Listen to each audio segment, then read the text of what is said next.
The business, motherfucker. The Daily Read. Your source for news, politics, sports, and all things trending. Here's your host, Marcus Gentry. The Trump campaign brought dozens and dozens and dozens of legal challenges to test the result. They were heard again and again. And each of the time they were heard, they were found to be without merit. The court sent a clear signal to President Trump that there would be no part of an unprecedented assault on our democracy. Now it's time to turn the page, as we've done throughout our history, to unite, to heal. And that was President Joe R. Biden, our next president, people. And this is the Daily Read, and I'm your host, Marcus Gentry. I want to thank y'all for coming back. I've been off for a couple of weeks and been having some issues at the house to get taken care of, and I needed a break. I've been doing this a year, and for some of my truck drivers who've been watching my show for the last year, you'll know that I got to hustle out here to get advertising and things like that. And I've come across a new advertiser. It's a Forex company, and we're going to play one of their commercials during one of our breaks. As far as donations, anyone wants to give donations, I'll leave the description at the bottom of the video when you see me on YouTube or any other platform that you can view me from. Today we're going to talk about this riot. I didn't want to come back and talk about Donald Trump. I wanted to leave him back in 2020, but unfortunately this riot took president over everything. This is some dangerous stuff. These people literally tried to take over the government. And the white privilege is shown. That's why I named this show the white privilege of America has just showed his hand.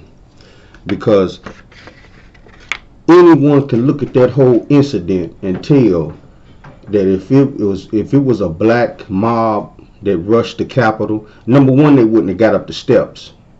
They would have had a line of police barricades up with men out there with shields and riot gear on and shooting tear gas and rubber bullets at them.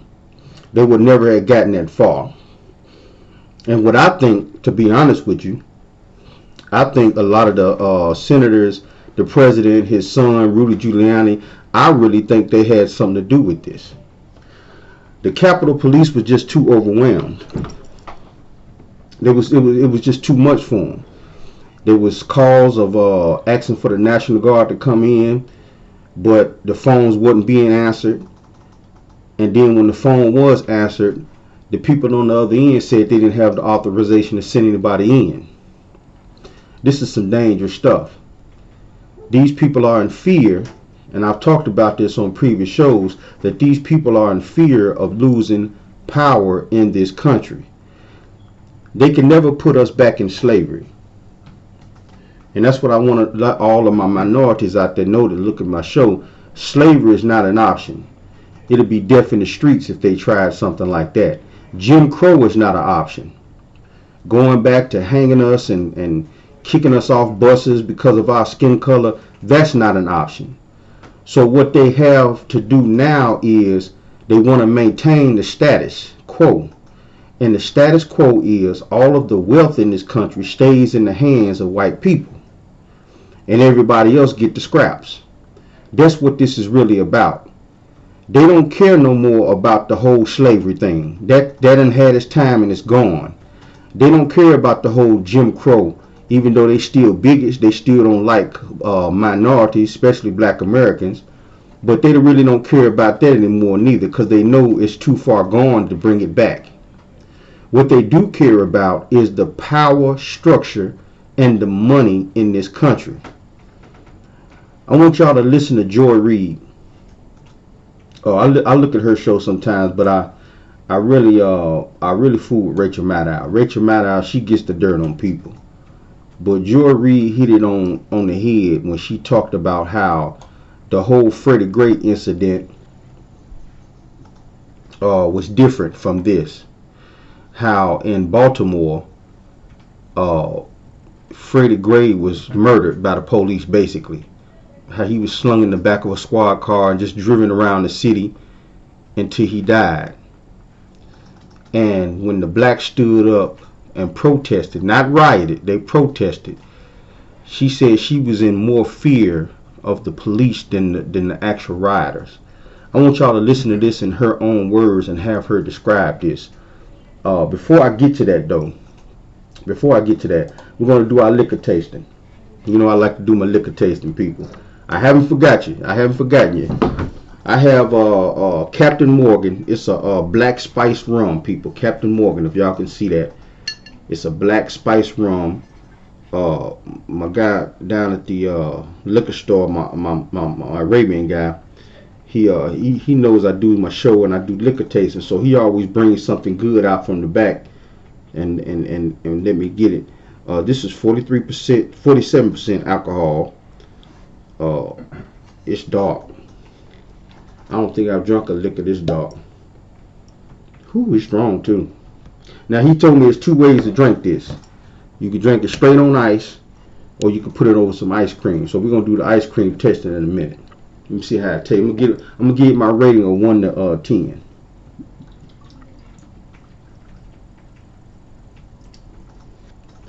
This is black spice rum, people. You know, some of my guys that listen to my show, they like to see my liquor tasting.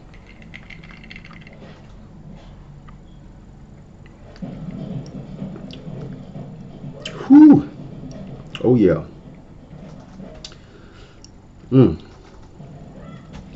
On the taste, it's harsh, people.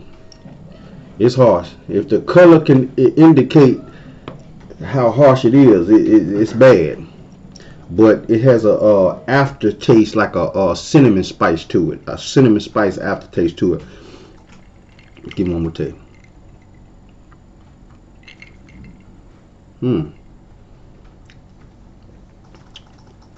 See, most Captain Morgans you have to mix with other drinks. You know, they mix it with stuff.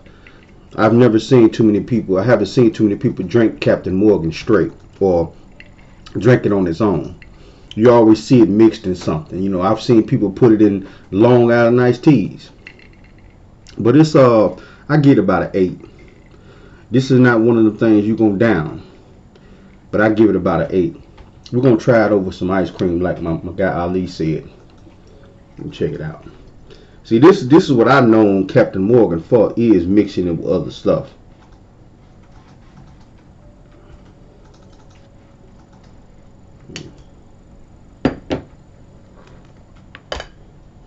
As y'all can see.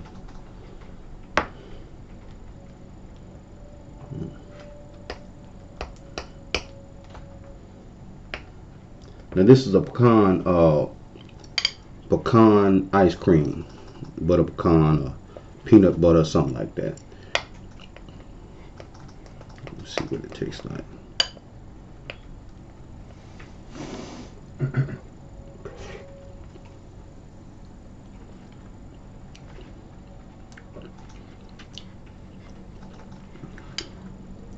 This is actually good. This is actually good. I give Captain Morgan Black Spice Rum, I give it about a 9. I was going to give it an 8, but when you put it like this, it's good.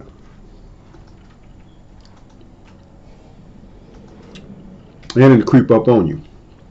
You can tell it to sneak up on you. Now put that down.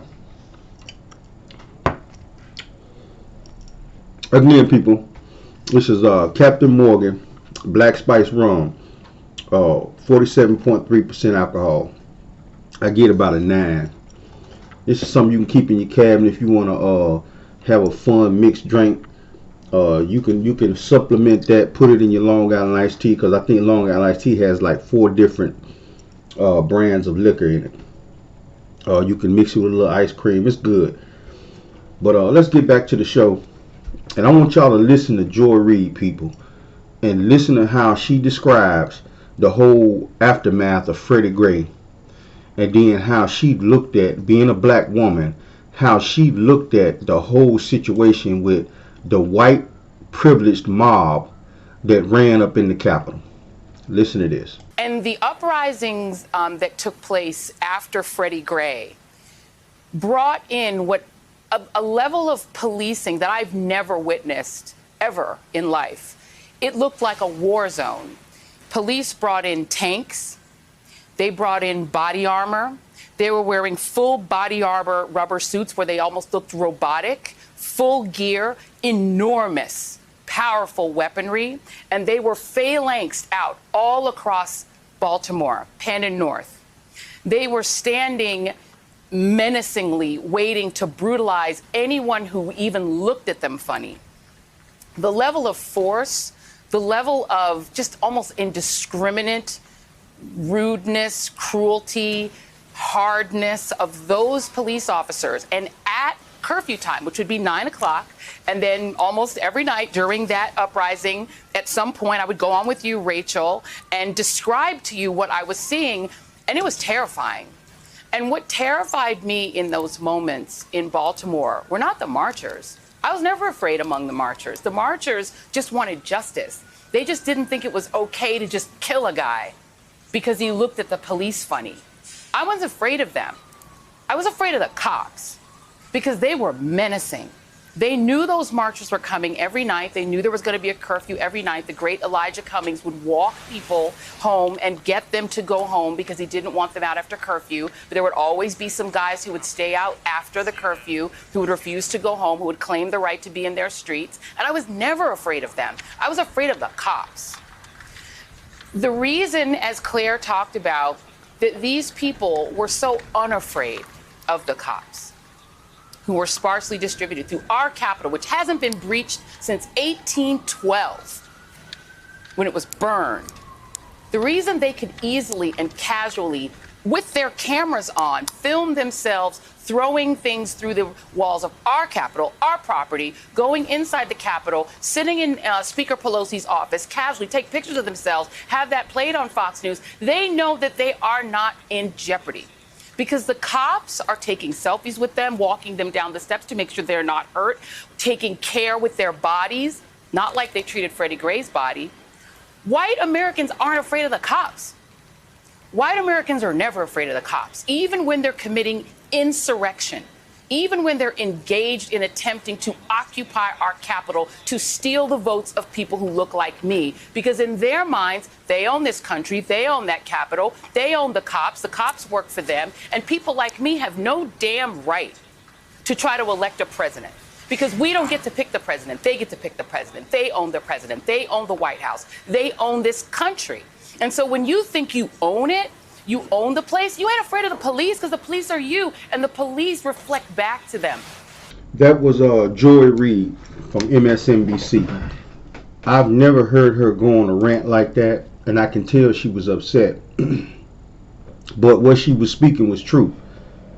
We would never have even gotten up them steps. And to be honest with you, I think this whole thing was an inside job. I think they already knew this was coming. You could tell how some of the police were taking selfies with these people. I don't think all of the police were in the know. I think some of the police were literally fighting for their lives. But I think a handful of the police that were in power, in positions at key points of that place, they were probably put there because they were probably Trump supporters.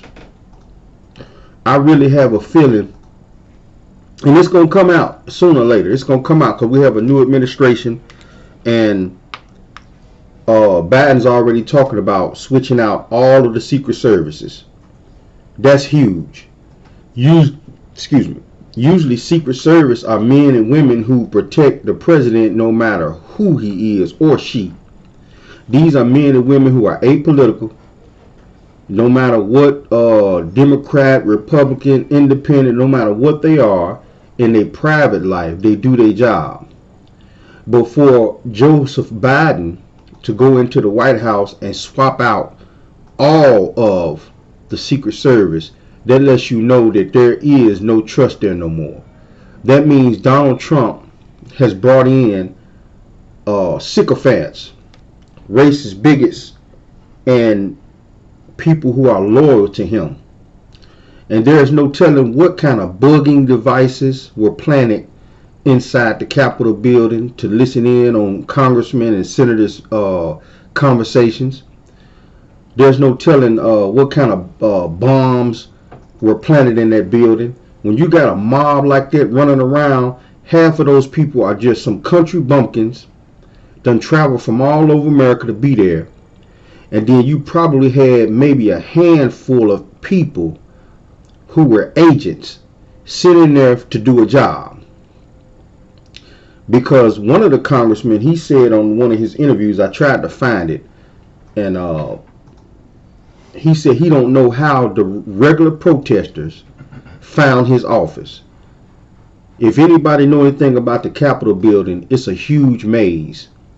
One man described it as going to an airport that's mixed with being admitted into a military base. He said there's no way in the hell these people would know exactly where those senators that they were sitting on their desk going through their papers, there's no way they could know exactly who offices were what. Some of the Republican offices weren't even touched. This is strange, people. We're finna get into the first commercial break, and when we come back, we're gonna go into a little more detail about these rioters, because a lot of them are being rounded up, and they're being rounded up peacefully.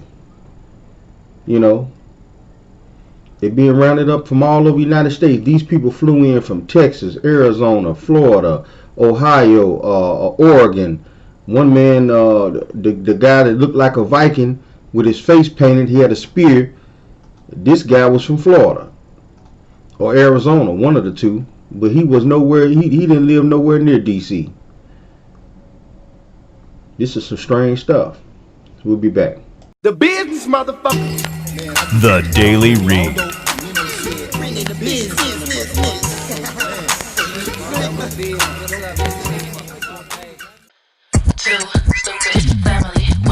Me and Bae gon' always be tight, though you not with me every single day and night. Even when they start to acting like a fool, yeah, they loving every single thing you do. You know that they can always be themselves. They love each other more than anybody else. And every day as you see them on YouTube, you know there's not one, it'll always be just two. Too stupid Emily, too stupid Emily, too stupid family. They'll make you scream. It makes me wanna sing. It's a family thing, a family. Too stupid family, stupid family. They'll push your buttons. It makes me wanna cry. It's a family thing, a family. Too stupid family.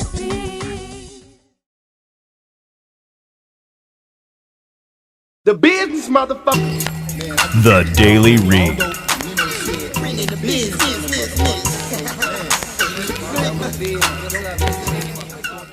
Anna, we have a national roundup happening right now, and among the arrests that the Justice Department has now announced is a man by the name of Adam Johnson. He was arrested back home in Florida, and we're expecting that he's going to be appearing in court here in Washington, D.C.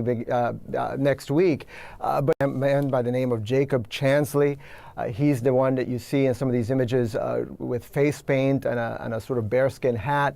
Another one arrested is Derek Evans, who is a delegate from the House of the House of Delegates in West Virginia. Just a flavor of some of the 17 or so arrests that the federal government, that the federal prosecutors have brought in federal court. There's another 40 or so that are facing charges in the municipal courts or the local courts here.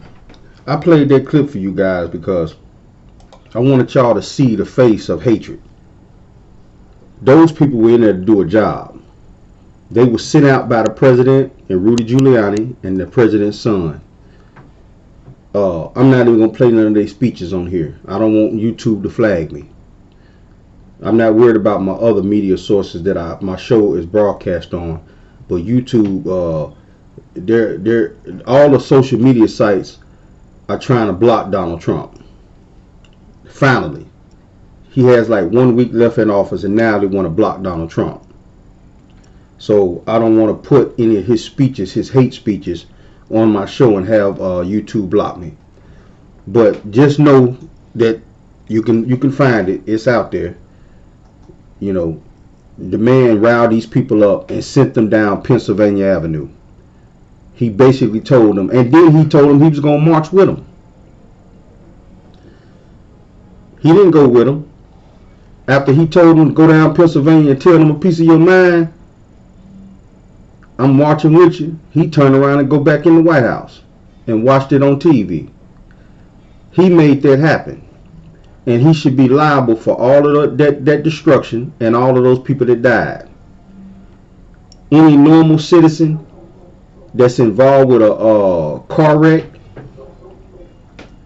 or a shooting, even if they didn't shoot the person, they're liable for that person's death. They could have just been on the scene with the person that did the shooting. Donald Trump should have to face the consequences too. 5 people died in that incident, including a Capitol policeman. This is the face of hatred, people. You know, this is what we've been fighting for a long time. And I told you on one of my previous shows how the Confederacy never died. They just spread out all over the United States. You see, I hate to go back over it, but some of y'all need to hear this just in case somebody's tuning in that has never heard my show before. I did a whole show on how when the Confederacy lost, most of the generals turned themselves in and was arrested. They were not executed. They were held in captive for about a year or two. They were made to sign papers saying that they would never take up arms against the United States again, and then they were sent back home as heroes. When they got back to the southern states, these men and women who fought for the Confederacy, when they got back to the southern states, their hometowns, they were greeted like heroes. Even though the North won, they never executed the traitors. President Lincoln didn't want to further divide the country, so he chose not to execute these men and women. But what he did was he made a vital mistake, a mistake that's having a ripple effect to this day. Because when he didn't execute them, Nathan Bedford Forrest, he was one of those Confederate soldiers that signed that document and went back home as a hero. He started the Ku Klux Klan. He was one of the founding members. You see, all of this has a ripple effect from the decision of him not executing those Confederate traitors. These people couldn't get back into government, but they taught their kids and their grandkids hatred. And then they sent their kids and their grandkids out into the rest of America.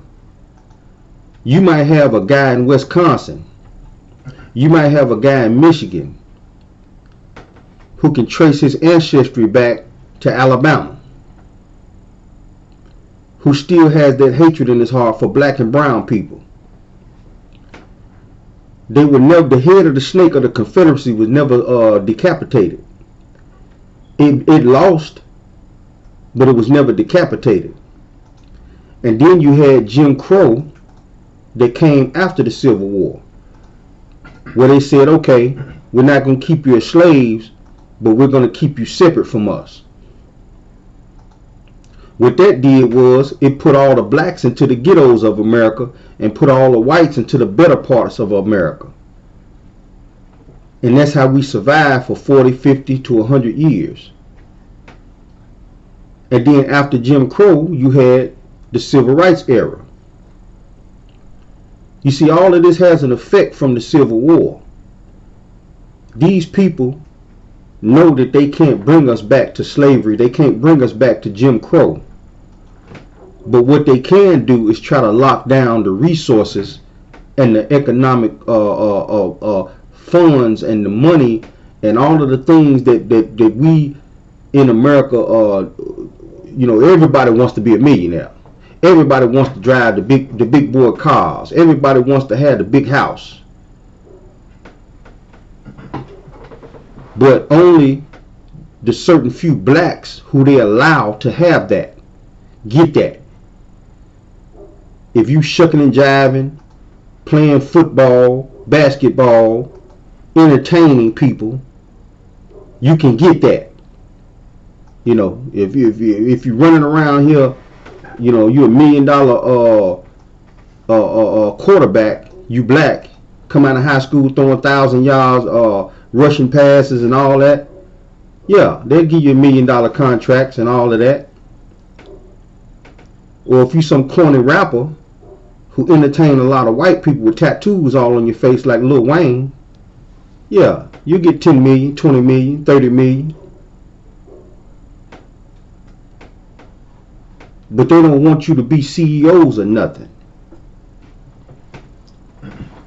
They want to keep the rest of us into the ghettos of America, poor with nothing. And now these white Americans are seeing that economic advantage, that white privilege slipping away from them. That's really why they're mad. That whole Make America Great Again, listen to what they're saying. Just think about it. When has America been great for us? It's starting to get there. We're starting to have more millionaires and billionaires that are black. They want to bring it back to how it was great for them. That's what that whole Make America Great Again is about.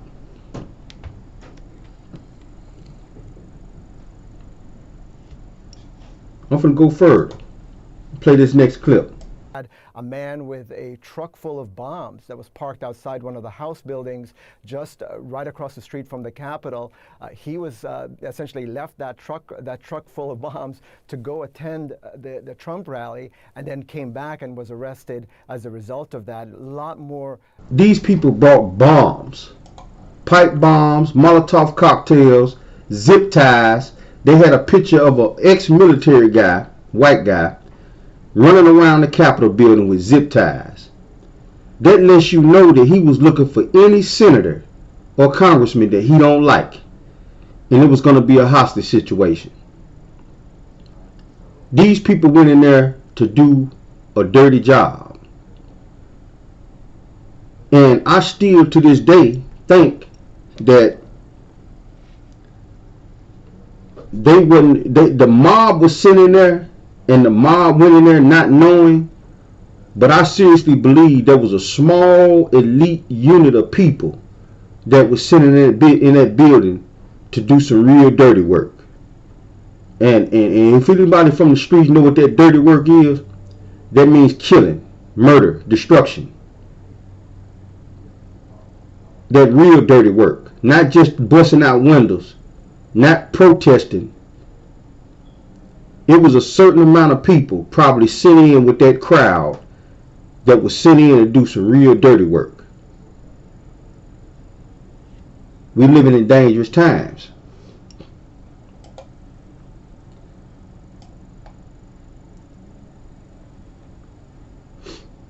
This is some serious stuff, people. I want y'all to listen to how this commentator describes this whole situation. You're exactly right, Roland. I mean, the United States of America is what we thought it was. This is the United States of America, what we are seeing today in all of its bad and in all of its glory. Simultaneously, while that's happening, Jon Ossoff won the Senate runoff in Georgia. It is now 50-50. Kamala Harris breaks the tie in the Senate. And so when we think about these sort of things happening and what we saw today on the U.S. Capitol, and look, it's important for people to know this. I go to the Capitol quite often to meet with policymakers, to testify. And I mean, it literally looks like the combination of trying to go to the airport coupled with trying to get onto a military base. As you can tell, he understands and knows exactly what he's talking about. He's been in the Capitol building. I haven't been in the Capitol building, but I've drove past it. And that building is massive. That building does look like a huge airport. It has corridors offices, rooms. There's almost 5,000 people that work in that building. 5,000 people. They have their own police force in that building. That's how massive that building is. And for rioters to get inside that building and find specific offices of specific congressmen and senators that they wanted to do something to, that had to be an inside job. Any federal agent investigator, any police officer investigator, they know this already. That's why it's so easy to round some of these people up. And don't get it twisted, people. The people that's getting rounded up, those were psyched out, normal white privileged people. The ones that's getting arrested right now, those were just dummies. The real killers that went inside that building that didn't get to do the job that they were sending there to do, they're not going to get arrested. The man that had those zip ties, that was looking for somebody to zip tie, he was masked up with military garb on. He looked like he was a hitman ready to do something to somebody. A man like him, he's not going to get caught. The ones that's getting rounded up right now, those are the dummies that fell for the lies that was coming out the Republican Party for the last 4 years. Those are dummies. They running in there without mask on, screaming and hollering Trump. Those were the dummies that got locked up, that's getting rounded up right now.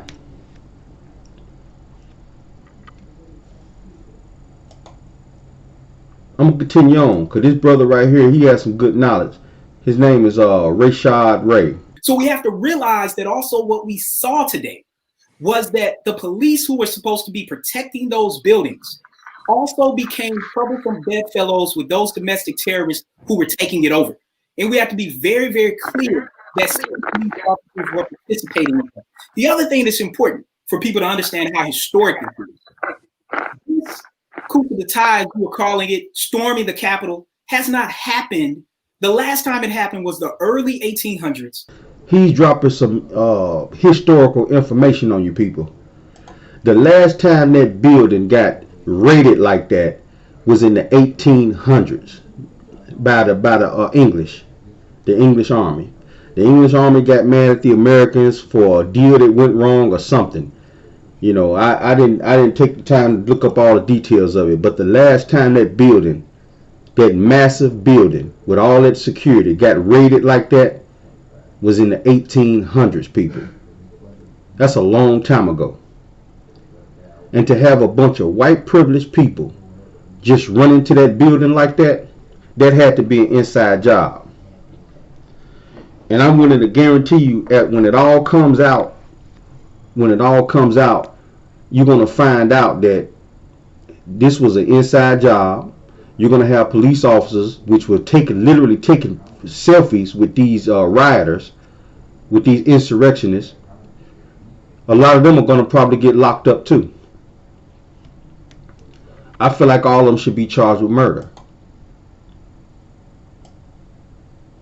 Let's continue on. Well, a lot of Republicans who were actually upset, and it's interesting why they were upset. They were upset because for one of the first times their lives were actually disrupted in what was happening. And I'm very interested to see what's going to happen tonight and the rest of the day. But look, this is it.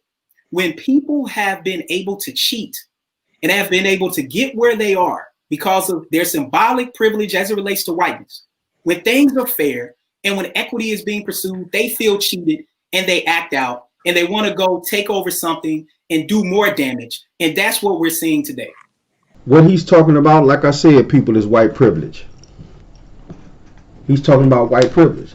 He's talking about how these people have been used to getting their way for so long. They're in fear right now. They're in fear of losing their economic advantage. I saw a commercial about 6 years ago. It was one of the most powerful commercials I've ever seen. It was a coach, he was a white guy in a high school somewhere in California. And he was trying to teach his students in his class, in his gym class, how economics work in this country. He told all the kids to line up. It was blacks, whites, and Latinos. He told all the kids to line up. He told them kids, if you're white, take 3 steps forward. They're going to race. All of these kids are going to race to the finish line. He told all the kids that are white, step 3 steps forward. He said all the kids that are black, take 3 steps back. He said if you're a Latino, take 2 steps back.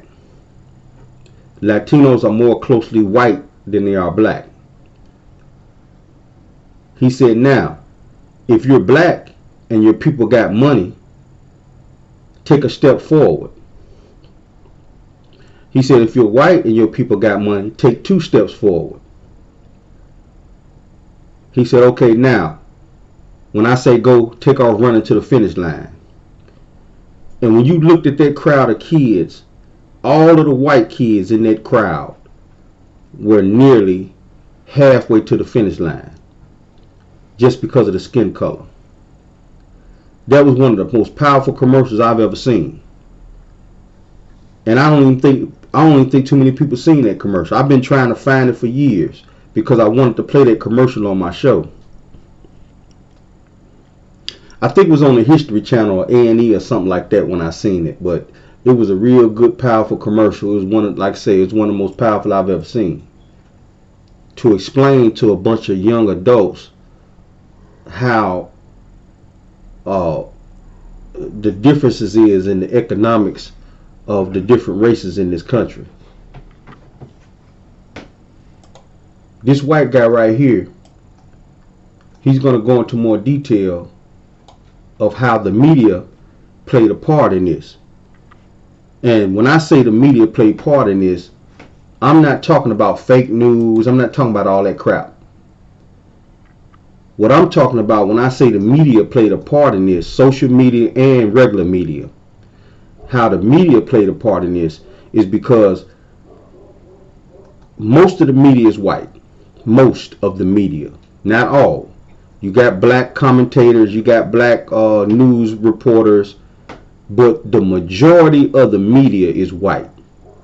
I don't care if you turn on CNN, MSNBC, Fox, these new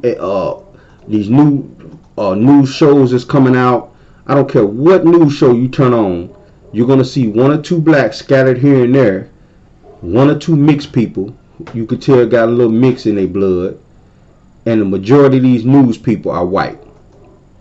And what this man is about to describe to you people is how the reason he thinks the media played a part in this, because when Donald Trump was spitting his racism, they was trying to be so politically correct that they didn't call it out for what it is. And the reason why is because they're white themselves. That doesn't mean that they're racist. That's like, let me give you an example before I play the clip. That's like if I have 3 black guys and a white guy applying for a job at my factory. And I'm not a racist. I'm not. And the white guy, he's well qualified. But he's kind of corny. You know, he don't talk like I talk because I'm black. And then the black guy come in my office and you know, he cool as hell. He come from the neighborhood I came from. Even though he younger than me, he don't remember who I am. But he came from the neighborhood I came from. He talk like I talk. Even though we working, we ain't in the streets no more. So out of all 4 of those people, I hired this guy. You know, not out of racism, but out of, you know, he's like me. And that's basically what he's saying about the media. The media is majority white. And the majority of the media, I don't think all of these people are racist. They failed in their duty to step up and call this what it is. White privilege and racism. It's bigotry. They try to use words to not offend people because they're trying to be proper news channels.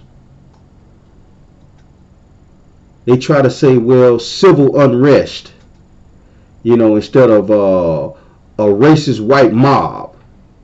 They use words like that because they try to be politically correct. But listen to this guy, how he describes it. Dealt with these Trump voters. Our media especially was just ill-equipped to handle this situation from the beginning. And when we think back to the 2016 presidential election, there was this obsession after that election to find these Trump-Obama voters, these mythical swing voters. And if I read another New York Times profile in a diner in Western Pennsylvania of these white working class voters, and they wouldn't even say working class was always just code for white. And the media has slowly come around, and we're seeing that, but they sowed the seeds of this years ago in terms of how we talked about these Trump voters, how we talked about this overt racism, how we talked about Republican elected officials at the highest level using this racism to their own advantage. We still see this with what Ted Cruz and Josh Hawley are doing today, and they're not alone. So, yes. See, I'm glad he talked about Josh Hawley and Ted Cruz. I was going to bring them up on the last part of the program because Donald Trump is gone, people. This is the last straw, and Donald Trump is on his way out. He won't ever be president again. The powers that be are going to bankrupt him, even if he don't go to jail. He might go to jail now that this riot has happened. I didn't think he was going to go to jail before the riot. I thought that they was maybe going to bankrupt him out of existence with all kinds of legal charges and lawsuits and things like that. It's coming. But I didn't think he was going to go to jail. But now that this riot done happened, that he sent these people down there to the Capitol building to try to overturn a duly elected president, basically a coup. Now I think he has a good possibility to get prosecuted and go to jail now. But what this guy was saying is that the media already knew that this was bigotry. But they try to talk about these white Trump supporters like they're working class, they're middle class America. These are just code words for white people.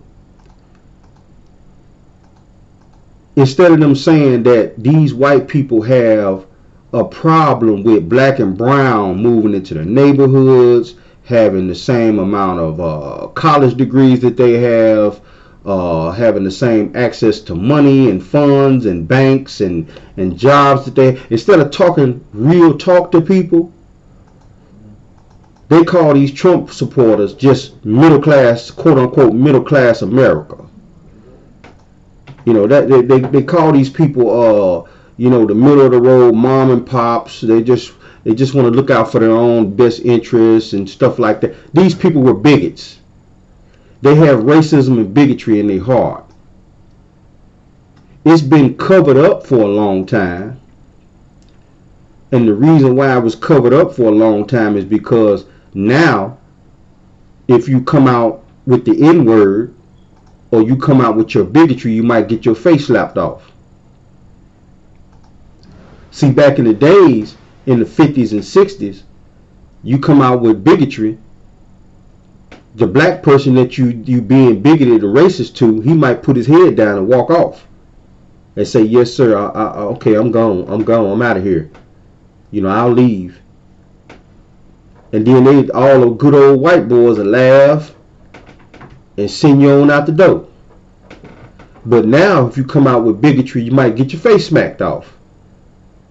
So what's happening is these white Americans have suppressed their hatred for so long because they know your life might be in danger, or your physical health might be in danger if you come across one of these guys and you want to spit that racism to him. He might beat you up. So what they've done is they've suppressed their hatred for so long and allowed the police to do the job for them. They allowed the judges and the congressmen to do the job for them. But this is the key. Barack Obama changed the game.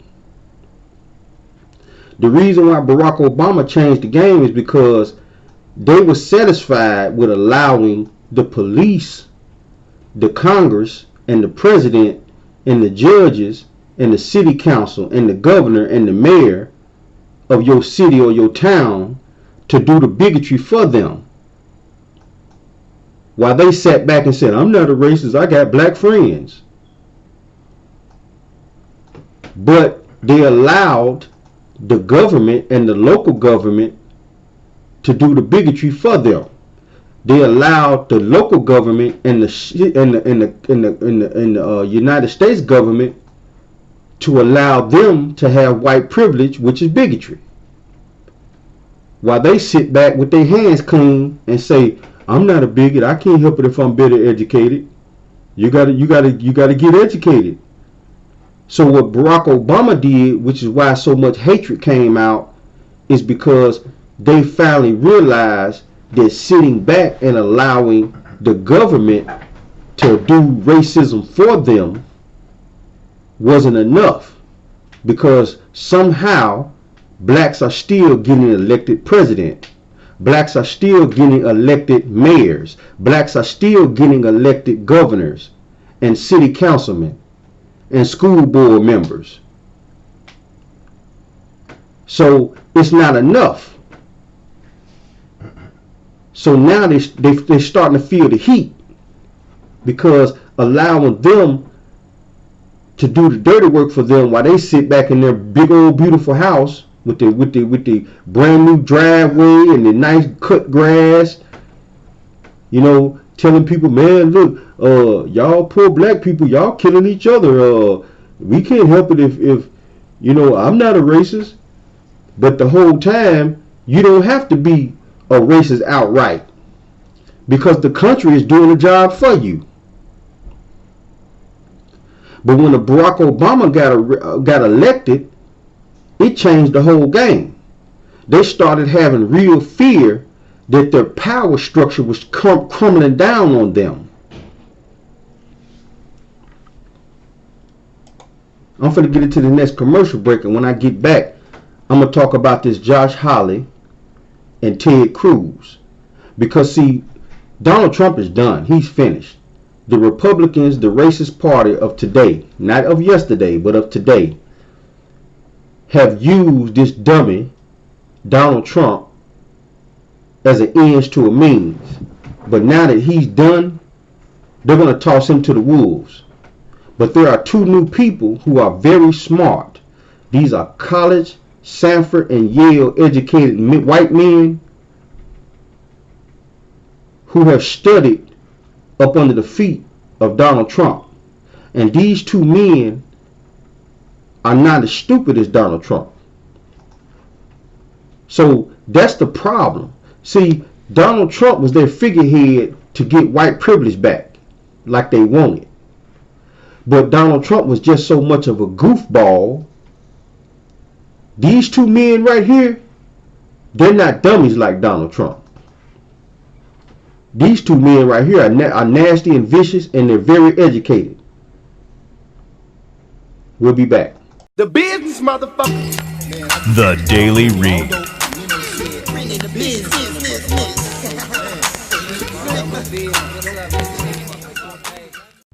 The foreign exchange, or Forex market, is the world's largest financial market, and it plays a vital role in the global economy. Every day, trillions of dollars are exchanged from one currency to another. This kind of currency exchange is essential for international business. Forex market participants include governments, businesses, and of course, investors. Governments use the Forex market to implement policies. For example, when conducting business with another country, whether it's borrowing money, lending money, or offering aid, a country needs to convert its currency into a foreign currency. Businesses use the Forex market to facilitate international trade.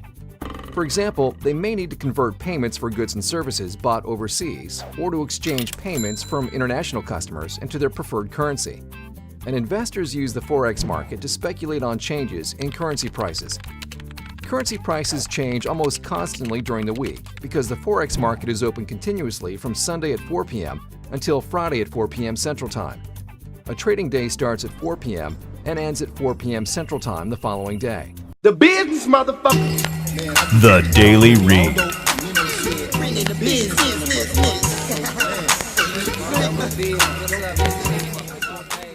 That was growing in their midst. Conspiracy theories, white supremacy, nationalism, violent political rhetoric, and the bastardization of the Constitution.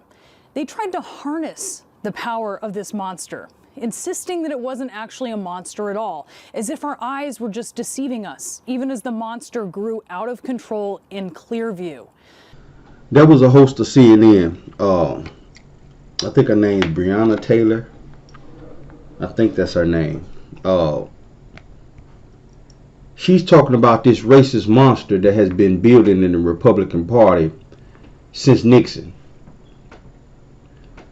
You see, I've already gone over the brief history of how all of this was affected by the choice of Abraham Lincoln not to execute those traitors. But as the years went on, the Dixie Democrats fled the Democrat Party and ran into the Republican Party. Because this is another show I did.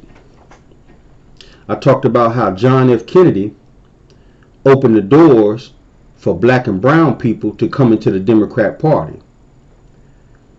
And all of the Dixie Democrats, who were basically the bigots, the ones that fought in the Civil War, they left the Democratic Party and the Republicans scooped them up. They call it the Southern Strategy. You know, you can go back on some of my older shows and you can learn a lot about the Southern Strategy and how the Republicans wanted to get those votes. So they started bringing in all of the racists that left the Democrat Party. And see, I get mad at a lot of minorities who talk about, you know, why are we supporting Democrats? The Democrats were the party of the Confederacy. And I always tell people, look at the history of it. Because the real history of it is, yes, the Democrat Party was the party that supported the Confederacy. But during the time of JFK, John F. Kennedy, the Democrat Party changed. The Democrat Party accepted blacks and brown people. And all of the bigots, except for Byrd, all of the bigots left the Democrat Party and ran right into the Republican Party because the Republican Party started losing power. And they decided to make a choice to accept all of the racists that they needed them votes from. That's the monster that's been building up in the Republican Party. That's the real monster. That's why I love to read. I love to read and I love to study this history. That way people, whether they black or white, they can't, shove a shit in my face. Excuse my language. But let me get back to this lady, how she described these two new people that done stepped on the scene. These men are new. But now that Donald Trump is gone and he won't come back, people, the Trumps are finished. They're going to make sure that the Trumps, even if they don't spend one day in jail, the government is going to make sure the Trump family is basically bankrupt out of existence. They have so many debts and charges waiting on them once Donald Trump leaves the office of presidency that he'll never be able to recover. He might still have a voice inside the racist wing of the Republican Party, but he'll never be able to become a powerful figure in government no more. They're going to make sure of that. But there are two other men who are highly intelligent. Donald Trump was just a rich racist. But a lot of people around Donald Trump have already come out and said the man can't even read. He's just a powerful force who has a lot of money and know how to manipulate people because he's a con man. But these two men right here I'm finna talk about next. This is what's finna come after Donald Trump. You got to be aware of this. Well, yesterday, that monster overcame those Republicans. Trump supporters stormed the Capitol. They injured several police officers. They threatened the safety of the vice president and the entire Senate and the entire House, as well as the thousands of staffers and journalists who work there, while Congress was certifying Joe Biden's Electoral College win. And now many Republicans are trying to rewrite history to cover their asses, like Senator Josh Hawley, one of the ringleaders of this coup attempt. Missouri's junior senator became the first to object to Joe Biden's win. His basis for doing so? Lies and conspiracy theories. Shortly before the attack, he appeared for a photo op for his expected 2020. That man you see, I'm going to put his picture up right here. I'm going to put his picture up. That way y'all can see it when I'm talking to you. That man right there, that white man right there, he's younger than Donald Trump. He's just as racist and big as Donald Trump. And he's highly intelligent. That man went to Sanford. The other guy is Ted Cruz. He went to Yale. These men are lawyers and they're scholars. But they're bigots. This is the new face of American hatred. Donald Trump is the old face of American hatred. And they're going to make sure that they bury the Trumps. Donald Trump won't be able to do nothing anymore when it comes to government. And if he does hold some kind of rally, they're going to make sure they lock him up for some kind of inciting riot or something. But this guy right here is dangerous. Josh Hawley. This guy right here is one of the ones that first stood up in Congress before the riot happened and told Mike Pence that he wished that Congress would overturn the election and let Donald Trump be president again for 4 more years, which Mike Pence couldn't do. This is the guy who basically is going to be the new face because he will run for president in 2024. This is going to be the new face of Republican hatred. And he's going to be around a while. You see, Donald Trump is at the end of his life. He's in the golden age. I get Donald Trump 10, 15. By the time he gets done with all his court cases, it might shorten his life with so much stress. I give Donald Trump maybe 10 more years. He's already in his 70s. But this guy right here, he's in his 30s or early 40s. He's going to be around for a while. And he's highly intelligent. This is the type of guy that if you swap him out with Donald Trump for the last 4 years, we would have had some problems in this country. You see, Donald Trump was a goofball. He was a bigot and they followed him, but he was a goofball. He didn't have the sense God gave him. That's why a lot of his schemes didn't work. But this guy right here, he is highly intelligent and very dangerous.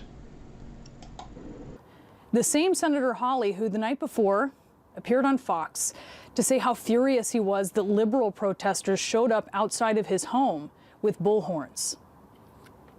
This Antifa group now says, oh, it was a candlelight vigil. We were singing songs, like it's a church choir or something, with bullhorns, screaming at my wife, demanding come out, pounding on our door. This is unbelievable. The bottom line is, Laura, nobody should have this happen to them. If it can happen to my family, it can happen to any family in America. Now, he tweeted that, quote, "We're not going to sit back and take it." And you can imagine how upsetting it would be to have protesters show up at your house, right?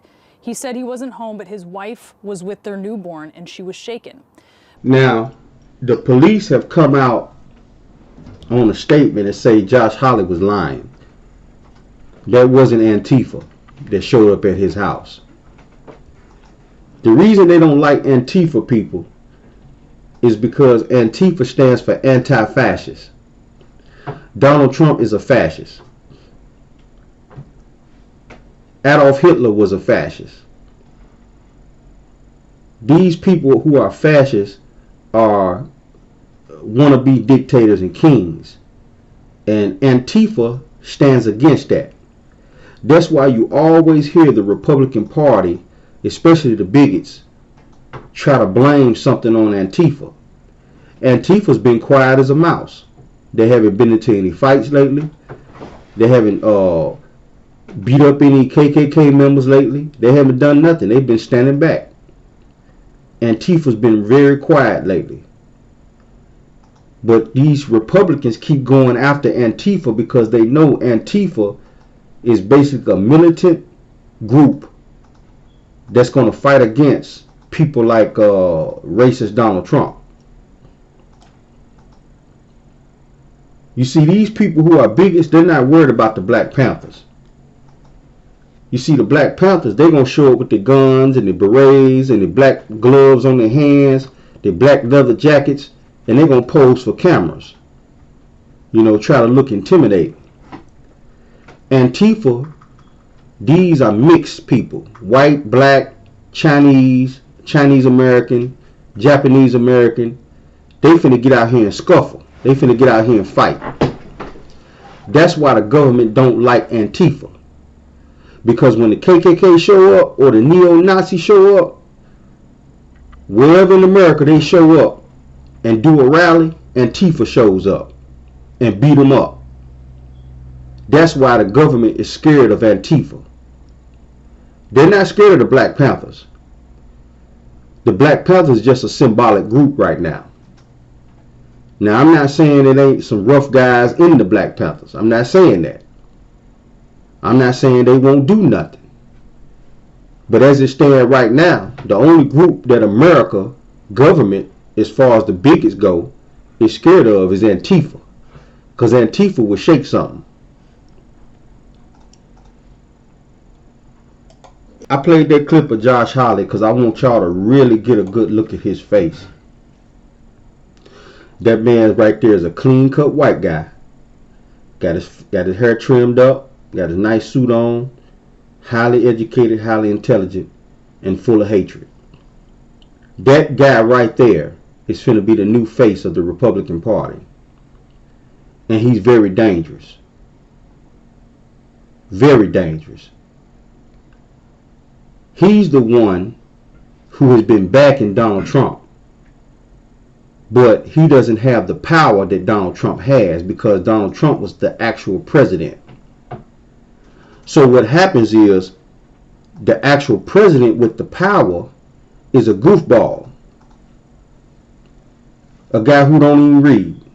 He spends most of his day on Twitter and watching Fox News. This guy right here, he knew how to use Donald Trump. And now they're going to throw him away. But this guy is about to step up. Him and Ted Cruz. Let's talk about Ted Cruz real quick. Because he's going to be the next guy. Senator Ted Cruz, another architect of the coup attempt, he stood before a crowd in Georgia over the weekend and said this. I am inspired. Each of you look around, the men and women that are gathered here, you are patriots, just like the patriots gathered at Bunker Hill, just like the patriots gathered at Valley Forge, just like the patriots who forged this nation. The men and women gathered here and across the state of Georgia are fighting for the United States of America. That guy right there is dangerous too. But see, the problem with the difference between Josh Hawley and Ted Cruz is Ted Cruz is a goofball too. He's a spineless creep. Josh Hawley is dangerous. Ted Cruz is just a little dangerous. He's a backstabber. Donald Trump talked bad about his wife, called Ted Cruz's wife ugly in 2016 debates. Then he put a picture of Ted Cruz's wife compared to Melania Trump on Twitter. Everybody was laughing at it. But Ted Cruz decided that he was going to suck up his pride because of his hatred for blacks and brown. He was going to suck up his pride and study at the feet of Donald Trump. And now he's another person was going to be a very dangerous force moving ahead after Donald Trump is gone. Them two men, Josh Hawley and Ted Cruz, are going to be very dangerous. Listen to these creepy people who raided this building. When domestic terrorists were inspired to storm the Capitol like a scene out of Braveheart, here's how they explained it to CNN's Donnie O'Sullivan and Ellie Reeve. I'm excited that for 1776, the We the People movement is moving forward. One man I talked to had pushed through the barricades and described the police macing them and him fighting back. And I was like, what's the point? And he said, what's the point? Like, this is our only choice. This is the only option we have. The Supreme Court doesn't have our backs. This is 1776. See, that man, the person that said that, he didn't realize that the Supreme Court has to go by the law. And I've already told you how the whites in this country who have been living and investing in the economic you know, they had the white privilege for so long that they don't understand how, even though some of the Supreme Court nominees that just got elected might be racist, they still have to go by the law, because if they don't, the law can get, their judgment can get overturned. So what's happening is the laws have made it clear that anybody who's legal age with no felonies can run for public office. Okay, we got that straight. When you run for public office, you have so many blacks who have performed whites in this country when it comes to elections and have won. So when minorities get in office, they do what's right sometimes, not all the time, sometimes, and they try to do things for minorities. So it's been a slow crawl over the years and the decades. It's been a slow pace of we blacks moving up in the economic scale of this country. And like I said, when Barack Obama became president, a lot of these people lost their minds. They couldn't believe it. You had black folks couldn't believe it. I got a partner right now to this day, told me before the election. He said, man, these white folks will never let a black man be president. He was stunned when Barack Obama became president. So I know that the majority of white America was shocked. And it was a trickle-down effect ever since then, because they started to see that democracy, which is a good thing, but they started to see that this democracy that they love so much is now starting to benefit minorities too. So now they're willing to burn it all down. This is some dangerous stuff. I hope y'all learned something from today's show. And we'll see you next Sunday. This is the Daily Read, and I'm out. The business, motherfucker. The Daily Read. Bringing the business.